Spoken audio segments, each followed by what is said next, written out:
Genesis 16 verse 1. Now Sarai, Abram's wife, had borne him no children, but she had an Egyptian slave named Hagar.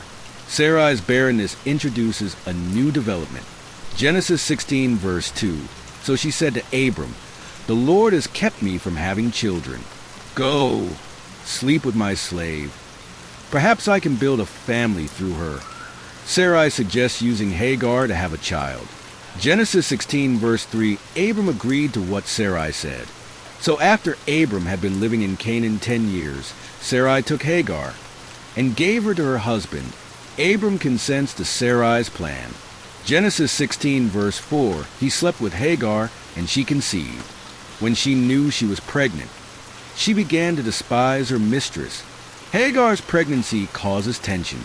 Genesis 16 verse 5, then Sarai said to Abram, "You are responsible for the wrong I am suffering."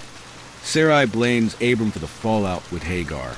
Genesis 16 verse 6, "Your slave is in your hands," Abram said. "Do with her whatever you think best." Then Sarai mistreated Hagar, so she fled from her.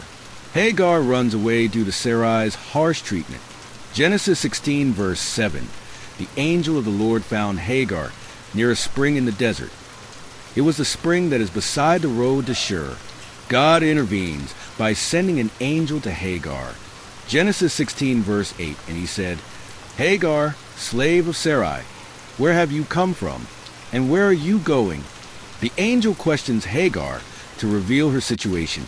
Genesis 16 verse 9, then the angel of the Lord told her, "Go back to your mistress and submit to her." Hagar is instructed to return and endure the situation. Genesis 16 verse 10, the angel added, "I will increase your descendants so much that they will be too numerous to count." God promises a great lineage for Hagar's offspring. Genesis 16 verse 11, the angel of the Lord also said to her, "You are now pregnant, and you will give birth to a son. You shall name him Ishmael." Ishmael, meaning God hears, is named by divine instruction. Genesis 16 verse 12, he will be a wild donkey of a man. His hand will be against everyone and everyone's hand against him, and he will live in hostility. Ishmael's nature and destiny are foretold. Genesis 16 verse 13, she gave this name to the Lord who spoke to her, "You are the God who sees me." Hagar acknowledges God's presence and care. Genesis 16 verse 14, that is why the well was called Bir Lahai Roi.